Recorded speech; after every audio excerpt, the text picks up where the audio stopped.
die andere Box wegzählen, bitte. Gute Box, ja?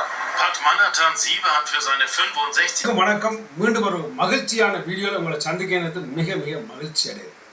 நண்பர்களே, ஈழத் தமிழர்களே, புலம்பெயர்ந்த தேசத்தில் வாழ்ற தமிழர்களே, முன்னேற்றம் என்றது எப்பவும் எங்களுக்கு தேவை. அதுக்கு தடையா நிற்பது இரண்டு விடயங்கள். ஒன்று மாது, அடுத்தது மது.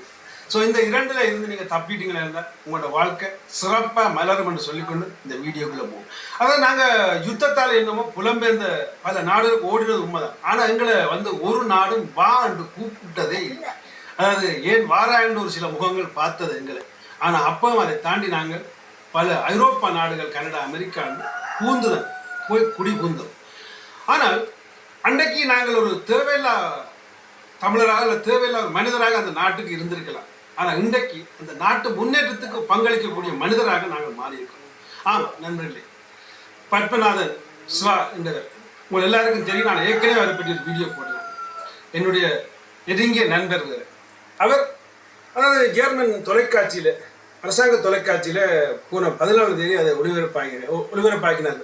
பார்க்கும்பொழுது மகிழ்ச்சியாக இருக்கும். ஒரு ஈழத்தமிழன் சாதித்தது. ஒரு வருடத்துக்கு 6 மில்லியன் வருமானத்தை கொண்டு அந்த கொம்பனியை இயக்கி கொண்டிருக்கிறது அவருடைய குடும்பமும். அவர் வந்த வழியையும் அந்த டிவியில் சொன்னார். அதாவது அங்கே நடந்த உள்நாட்டு சண்டையால் புலம்பெயர்ந்து ஓடி வந்த ஈழத்தமிழன் என்று அதில் நீட்டாக சொன்னார். அதாவது அந்த நாட்டை விட்டு வந்து வேலையென்று சேர்ந்து, அதாவது ஒரு விடயத்தை நாங்கள் சொல்லணும். அதாவது ராதாரவி சொன்ன மாதிரி நாங்கள் 10 விரலோட வரையில் 10 தலையோடாமல் வந்தோம். ஏன்னா இவர்கிட்ட இருக்கிற ஒரு அடுத்த டேலண்டை நான் கவனித்து பார்த்தேன். எப்படி என்ன, இது இல்லாட்டி இது ஈசர், இது இல்லாட்டி இது ஈசர் என்று எனக்கு ஒரு காருக்கு இருந்து போனை தட்டி காட்டுது அவற்றை ஐடியாக்கள். இது ஒரு ஐடியா, இது ஒரு ஐடியா, இது ஒரு ஐடியா, இது ஒரு ஐடியா. அதாவது இதுக்கு நாங்கள் இதை மட்டும் வெயிட் பண்ணிக்கிறோம் கூட இது தாழ்மையாக இருந்தால் நாங்கள் இங்கே மிதக்கணும் என்றதை சுட்டி காட்டுறேன். அப்படி ஒரு ஆளுமை மிக்க ஒரு மனிதன்.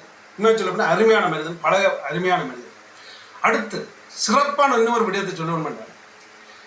ஒரு கெட்ட பழக்கத்துக்கும் அடிமை இல்லாத, ஒற்று கெட்ட பழக்கத்துக்கும் அடிமை இல்லாத. அதாவது கெட்ட பழக்கத்துக்கு அடிமையாக இருப்பவன் தான் வாழ்க்கையில முன்னுக்கு வர முடியாதவன்றதை நீங்களும் புரிந்து கொள்ள வேண்டும்.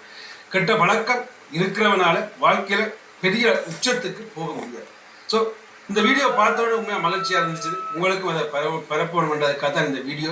நிச்சயமாக உலகம் பூரா தமிழர்கள் இருக்கிறார்கள், வெற்றி கண்ட தமிழர்கள் இருக்கிறார்கள். ஆனால் ஜெர்மன் என்ற மொழி உங்களை எல்லாருக்கும் தெரியும், ஆங்கில மொழியை விட வித்தியாசமானது. அங்கே போய் முன்னேறது இதை விட அதிசயம். அதை விட அந்த நாட்டில் உண்மையாக சொல்ல போனால் நிறத்தோஷமும் அதிகம் உண்டு. ஆனால் அங்கே போய் முன்னேறதான் அதை விட முக்கியமானது என்பதை நான் உங்களுக்கு சொல்லிக்கொண்டு, எனக்கு தெரிஞ்ச ஒரு நண்பர் இல்லையண்டில் அவர் மேன்மேலும் வாழ்க வளர வளமுடன் என்று சொல்லிக்கொண்டு உங்களோட பார்வைக்கு விட்டு கிடக்கு பாருங்க. நன்றி, வணக்கம்.